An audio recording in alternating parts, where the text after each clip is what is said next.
사실 지금 아프리카를 생각하면 굶주림의 대륙으로만 연상이 되지만 실제 아프리카는 인류 역사의 대부분 중에서 그렇게 지속적인 굶주림에 허덕였던 적이 없었습니다. 굳이 농경이 아니더라도 수렵과 채집을 통해서 인류 초창기부터 자신들의 명맥을 유지해 왔습니다.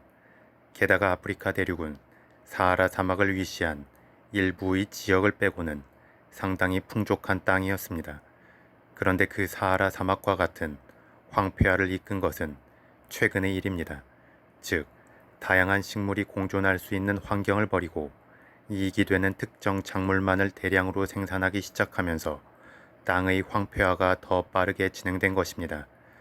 어쨌든 이러한 일부 의지를 가진 권력자들의 일련의 저항 속에서 저자가 제시하는 핵심적 방법론은 바로 법입니다. 저자는 약자와 강자 사이에서는 자유가 억압이며 법이 해방이다 라고 말합니다. 자유가 억압이라는 표현이 어색할 수 있지만 신자유주의를 근간으로 한 현대의 자본주의 논리는 모든 사람이 공존할 수 있는 길이 아닌 강한 자만 살아남는 길을 추구합니다. 그래서 그 자유로움을 그대로 놔두면 놔둘수록 약자는 더욱 피폐해지고 도태될 수밖에 없는 것입니다. 이를 막기 위해서는 너무 특정 세력에게만 과도하게 집중된 자유를 법으로서 제어해야 한다는 것입니다. 그리고 그러한 법이 만들어지기 위해서는 연민을 가진 생물인 인간의 마음에 호소해야 한다는 것입니다. 이는 한편에서 모순적으로 들릴 수 있습니다. 법은 이성을 근간으로 하는데 연민을 갖는 인류애의 정신은 감성을 근간으로 하기 때문입니다.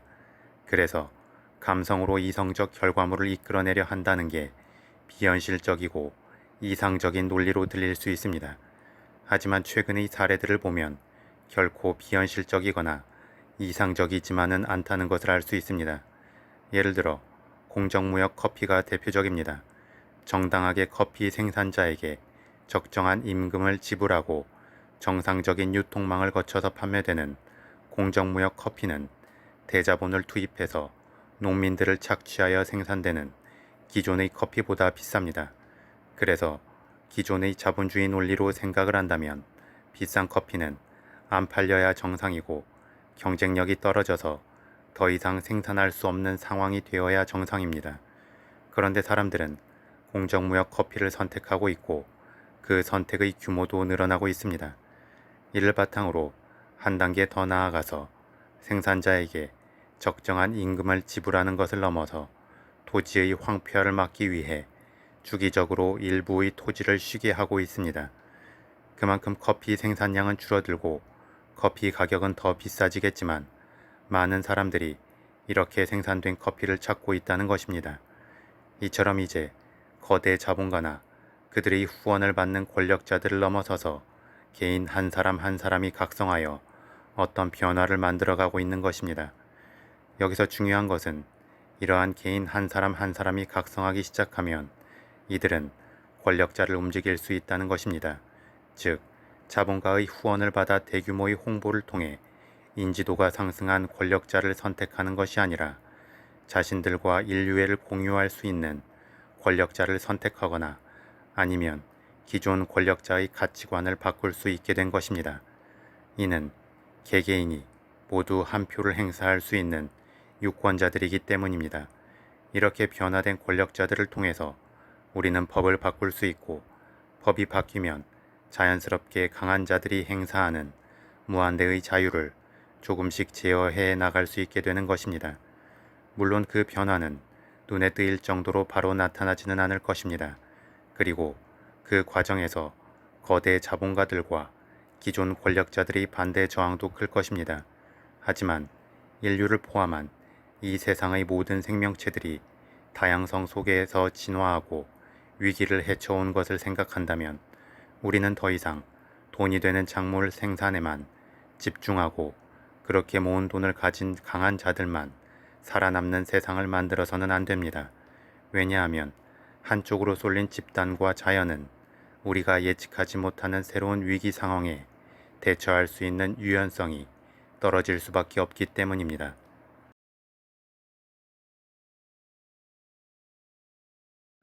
우리가 어떤 구호단체에 기부를 하면 그 기부 금액의 10분의 1 정도만이 현지에 있는 사람들에게 전달된다는 말을 들었습니다. 그런데 나머지 10분의 9를 누군가 악한 마음을 먹은 사람들이 착복하는 것은 아닙니다. 한 국가에서 다른 국가로 식량을 비롯한 각종 생필품이 이동하기 위해서는 또 다른 자본이 투입되어야 하기 때문입니다. 즉, 우리가 아무리 우리의 남는 음식을 다른 굶주리는 국가에 전달하고 싶어도 그게 그렇게 쉽지만은 않다는 것입니다. 따라서 가장 이상적인 것은 그들 스스로가 자립할 수 있는 환경을 만들 수 있도록 해야 합니다. 그리고 그게 가능하다는 것이 부르키나파소의 사례 속에서도 알 수 있습니다. 따라서 이 책을 보고 느낀 것은 일부의 기부도 중요하지만 현 상황을 주변의 더 많은 개개인들에게 알리는 작업도 필요하다는 것입니다. 그렇게 더 많은 사람들이 각성하고 관심을 갖도록 만들어야 합니다. 월드비전을 비롯한 각종 국제 구호단체들도 얼마를 기부하면 몇 명을 굶주리지 않게 할 수 있다고만 홍보할 것이 아니라 그들이 자립하기 위해서는 거대 자본가들을 제재할 수 있는 법이 적극적으로 만들어져야 함을 알려야 합니다. 또한 식민주의 시대에 선진국들이 개념 없이 그어놓은 경계선으로 인해 발생하고 있는 각종 분쟁에 대해서도 선진국들이 적극적인 중재와 해결의 의지를 보일 수 있도록 자극해야 합니다. 그래야만 이 시대의 근본적 문제가 해결이 될 수 있고, 그렇게 해야만 지금이 아니라 미래에도 우리는 다양한 사람들이 공존하는 세상을 만들 수 있을 것입니다. 더불어 평화를 근간으로 한 국가 간의 안정적 교류와 이득의 재분배만 이루어진다면 굳이 어떤 구호단체를 통한 기아 탈출의 노력은 필요 없어질 것입니다.